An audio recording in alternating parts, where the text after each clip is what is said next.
Toilet remote control user guide. Setting the auto open lid function.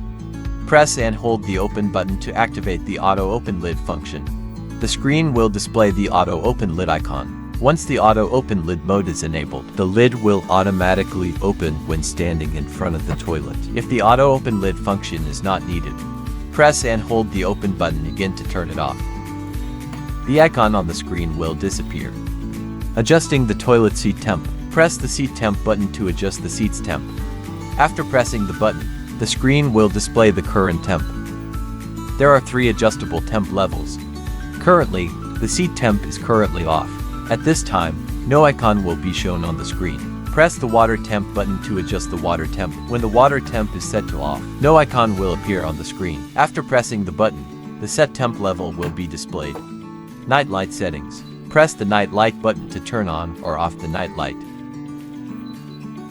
The wash function should be used only when seated. If you press the wash button without sitting, the toilet will not respond.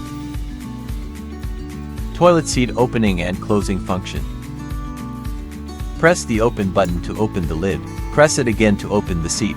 Press the close button to close the seat. Press again to close the lid. Press the flush button to flush the toilet.